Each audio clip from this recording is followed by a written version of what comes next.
Hello everyone. So, చాలా కాలం నుండి wait చేస్తున్న జీడీఎస్ ఆన్‌లైన్ నోటిఫికేషన్ వచ్చేసింది. So, this the website. So, ఇక్కడ మనకు నోటిఫికేషన్ చూసుకుంటే, సో, ఇది Gramin Dak Sevak online engagement schedule for 2026. Okay.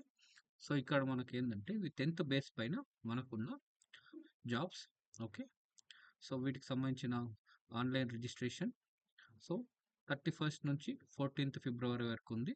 Next fee payment 2nd నుంచి 16th వరకు అవుతుంది. ఓకే. సో, ఇవి మనకు ఉన్న కరెక్షన్స్ డేట్స్ ఉన్నాయి. ఓకే. ఇవి డీటెయిల్డ్ నోటిఫికేషన్స్ ఇక్కడ మీరు చూసుకోవచ్చు. సో, ఏమేమి నోటిఫికేషన్స్ అంటే branch post master, next assistant branch post master ABPM, Dak Sevak. Okay. 3 దానిలకు సో మనకుంది. సో, ఏ దానికి ఎంత అనేది ఇక్కడ మనం కేటగిరీ వైజ్ అనేది చూడొచ్చు. ఏజ్ లిమిట్ 18 నుంచి 40 వరకు ఉంది. సో, కేటగిరీ వైజ్ ఎంతవరకు ఏజ్ రిలేక్షన్ ఉందో ఈ నోటిఫికేషన్‌లో చూడొచ్చు. సో, ఎడ్యుకేషనల్ క్వాలిఫికేషన్స్ వచ్చి SSC. Okay. Secondary school examination. Okay. Pass అయ్యి ఉండాలి. ఓకే. సో, దీనికేందంటే ఎగ్జామినేషన్స్ అనేది ఏముండదు. So, based on 10th marks base పైన మనకు ఉంటుంది. ఓకే. ఇది వాటికి సంబంధించిన డేట్.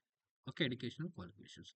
సో, ఇక్కడ ఏందంటే మనకు other qualifications knowledge of computer, cycling and educative livelihood. So, reservation అనేది యాజ్ పర్ దేర్ ఫార్మాట్స్ ఉంటాయి. ఓకే. నెక్స్ట్ ఇక్కడ మనకి ఏమేమి ఉన్నాయి. ఓకే. సో, ఏమేమి ఉన్నాయి కొన్ని ఉన్నాయి. ఓకే. సో, ఏ దానికి ఎంత పర్సెంటేజ్ ఉంది ఈచ్ కేటగిరీ వైస్ అనేది ఇక్కడ మనకి చూసుకోవచ్చు. ఓకే. హౌ టు అప్లై అనేది ఇక్కడ మనకు లింక్ ఉంది. సో, లింక్ అనేది డిస్క్రిప్షన్‌లో ఉంటది. ఒకసారి చూసి చేసుకోండి. Okay. Next selection criteria. Okay. The list of application అట్లే base of system generated merit list. Okay.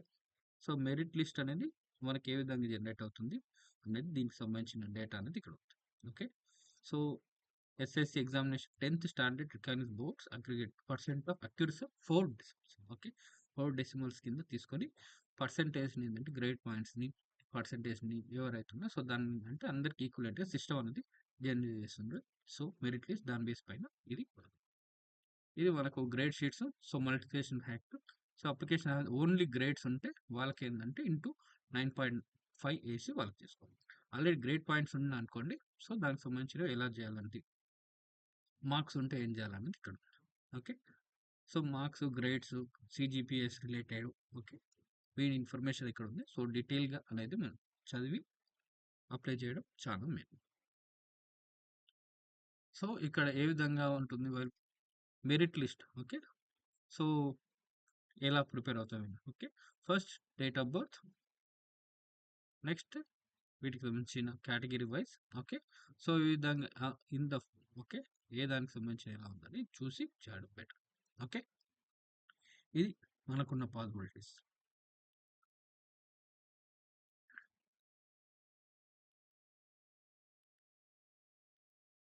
So, physical verification ఏవైతే ఉన్నాయో, సో, ఫిజికల్ వెరిఫికేషన్ డాక్యుమెంట్స్ ఏవైతే ఉన్నాయో, సో, అవి అనెక్సరీస్‌లు ఇచ్చారు. సో, దాని బేస్ పైన మనం ఎప్పుడైతే ఉంటుందో దాని బేస్ పైన మనం కలెక్షన్ అనేది చేసుకోవాలి. So, mark sheet, identity proof, caste category. Okay. EWS transgender certificate in case. Okay. So, date of birth. So, depend upon category base బట్టి సో, మనకి ఇక్కడ ఇచ్చారు. సో, ఏవైనా లాంగ్వేజెస్ ఉండాలి. ఓకే. సో, స్టేట్ వైజ్ ఏముంది అనేది మనకు ఇక్కడ వెబ్‌సైట్‌లో అనేది మనకు వేకెన్సీస్ అనేది ఉంటుంది. ఓకే. సో, ఇదైతే ఇంకా డీటెయిల్‌గా నోటిఫికేషన్‌లు అయితే ఇవి వీటికి సంబంధించిన నోటిఫికేషన్. సో, ఈ ఏమేమి ఉన్నాయనేది ఇంకా మీరు డీటెయిల్‌గానే చూడొచ్చు. ఎలా చేయాలనేది. ఓకేనా? సో, దీనికేందంటే మనకు హెల్ప్ డెస్క్‌లో క్లిక్ చేస్తే యూజర్ మాన్యువల్ ఉంటుంది. ఎలా రిజిస్ట్రేషన్ చేసుకోవాలని. Okay.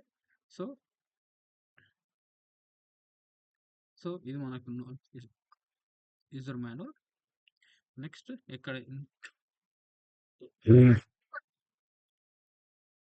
So, registration. So, mobile number. Okay. మొబైల్‌కి ఓటీపీ వస్తుంది. సో, ఓటీపీతో పాటు ఈమెయిల్ ఐడీకి ఓటీపీ అని వస్తుంది. సో, రెండిటి కన్ఫర్మేషన్ చేసుకున్న తర్వాత సో, మనం ఈ వాటి యూజ్ చేసుకొని కాంటాక్ట్ ఇన్ఫర్మేషన్ ఆల్ డీటెయిల్స్ అనేది ఫిల్అప్ చేసి సో, మనకున్న బేసిక్ డీటెయిల్స్. ఓకే. ఓకే. తర్వాత ఏమేం డీటెయిల్స్ ఉన్నాయి ఎస్ఎస్‌సి రిజల్ట్. సో, దాని బేస్ పైన మనకు అనేది ప్లేస్ చేసుకొని అప్లై చేయాలి. ఓకే. ఇది దానికి సంబంధించిన యూజ్ అన్నమాట. నెక్స్ట్ ఇక్కడ అనాక్సిరీస్ అనేది ఈ అనాక్సిరీస్ అనేది మనకిక్కడ మెన్షన్ చేశారు. సో, ఈచ్ అనాక్సిరీస్‌లో ఏమేమి ఉన్నాయనేది ఓకే. దానికి రిలేటెడ్‌వి మనం ఈ అనాక్సిరీస్‌లో చూడొచ్చు. నెక్స్ట్ వేకెంట్ పొజిషన్స్‌లో క్లిక్ చేస్తే ఇక్కడ ఏ సర్కిల్‌లో ఎన్ని ఉన్నాయి. ఓకే. ఏ సర్కిల్ వైస్ ఎన్ని ఉన్నాయి అనేది ఈడ చూడొచ్చు. సో, తెలంగాణ దాంట్లో చూసుకుంటే సర్కిల్‌లో సో, మనకు డివిజన్ వైస్‌గా ఏమేమి డివిజన్ వైస్‌లో ఉన్నది ఈడ చూసుకోవచ్చు. ఓకే. సో, ఒకవేళ హైదరాబాద్ తీసుకుంటే హైదరాబాద్‌లో సో, మన ఇన్ని డివిజన్స్ ఉన్నాయి. హైదరాబాద్ సిటీ డివిజన్స్‌లో ఏమేమి ఉన్నాయి. ఓకే. నెక్స్ట్ కరీంనగర్‌లో తీసుకుంటే కరీంనగర్‌కి సంబంధించినయి. Okay. Next RMS division. Okay. Railway main zone. Okay. So, ఏవేవి ఉన్నాయన్నది ఈడ చూడొచ్చు. ఆర్ఎంఎస్. సో, ఇక్కడ ఏందంటే మనకు ఈచ్ డిస్ట్రిక్ట్ వైస్ అనేది ఉన్నాయి. ఓకే. చూసి అప్లై చేసుకోవాలి. నెక్స్ట్ ఇక్కడ మహబూబ్‌నగర్ తీసుకుంటే సో, మహబూబ్‌నగర్‌లో రిలేటెడ్‌వి సో, మనకి ఏవి వచ్చాయి ఉన్నాయని ఇది చూసుకోవచ్చు. సో, ఇక్కడ కేటగిరీ వైస్ అనేది ఉంది. ఓకే. ఏ కేటగిరీకి ఎంత అనేది ఈడ చూసుకోవచ్చు. హ్మ్. ఇవి మనకున్నట్టు. సో, నోటిఫికేషన్స్ ఈడ క్లిక్ చేయండి. ఓకే. సో, దీనిపైన క్లిక్ చేసి ఈ జీడీఎస్ ఆన్‌లైన్ పైన సో, మనకు నోటిఫికేషన్ ఈ విధంగా వస్తుంది. Okay. Next click here to register apply ఉంది. సో, దీనిపైన క్లిక్ చేసి మనకు new candidate register okay. So, మీ mobile number, email ID click చేసి తర్వాత ఫర్దర్‌గా మీ డీటెయిల్స్ అన్నీ కూడా మీ Aadhaar okay. So, identity proof ఏదైతే ఉందో ఐడెంటి ప్రూఫ్‌ది గాని నెక్స్ట్ 10th బేస్ పైన next mobile number, email ID,